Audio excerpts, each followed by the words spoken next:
Congress party గ్లోబల్స్ ప్రచారం బట్టబయలు అయిపోయింది. గత కొంతకాలంగా 6 గ్యారెంటీలు అమలు చేయలేక అప్పులపై దుష్ప్రచారం చేస్తూ తప్పించుకోవాలని రాష్ట్ర ముఖ్యమంత్రి రేవంత్ రెడ్డి ప్రయత్నం చేస్తూ వచ్చారు. కానీ ఈరోజు నిండు శాసనసభలో కాగ్ రిపోర్ట్ ద్వారా కుండబద్దలు కొట్టినట్టు స్పష్టంగా ఆధారాలతో సహా బీఆర్ఎస్ ప్రభుత్వం అప్పు కేవలం 41 వేల కోట్లు మాత్రమే చేశామని మాజీ మంత్రి హరీష్ రావు వెల్లడించారు.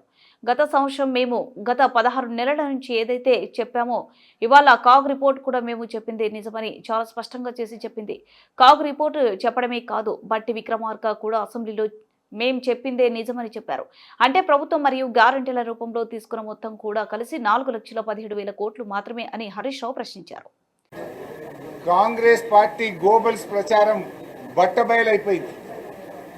గత కొంతకాలంగా 6 గ్యారెంటీలు అమలు చేయలేక అప్పులపై దుష్ప్రచారం చేస్తూ తప్పించుకోవాలని రాష్ట్ర ముఖ్యమంత్రి రేవంత్ రెడ్డి గారు ప్రయత్నం చేస్తూ వచ్చారు. కానీ ఈరోజు నిండు శాసనసభలో కాగ్ రిపోర్ట్ ద్వారా కుండ బద్దలు కొట్టినట్టు స్పష్టంగా ఆధారాలతో సహా బీఆర్ఎస్ ప్రభుత్వ అప్పు కేవలం 41,000 కోట్లు మాత్రమే, ఏడాదికి 41,000 కోట్లు మాత్రమే చేశామని గత సంవత్సరంన్నర నుంచి మేము చెప్తూ వచ్చాం. మేము గత 16 నెలల నుంచి ఏదైతే చెప్పామో ఇవాళ కాగ్ రిపోర్ట్ కూడా మేము చెప్పిందే నిజమని చాలా స్పష్టంగా తేల్చి చెప్పింది. కాగ్ రిపోర్టు చెప్పడమే కాదు, బట్టి విక్రమార్క గారు కూడా అసెంబ్లీలో మేం చెప్పిందే నిజమని చెప్పారు. అంటే ప్రభుత్వము మరియు గ్యారెంటీల రూపంలో తీసుకున్న మొత్తం కూడా కలిపి 4,17,000 కోట్లు మాత్రమే.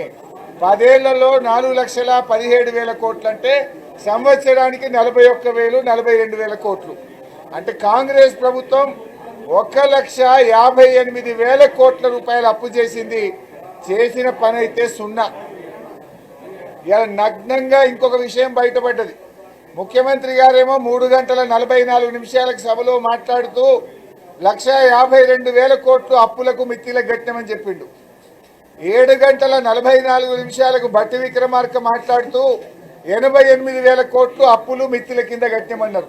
4 గంటల్లోనే ముఖ్యమంత్రికి ఉప ముఖ్యమంత్రి మధ్య 70,000 కోట్ల తేడా వచ్చింది.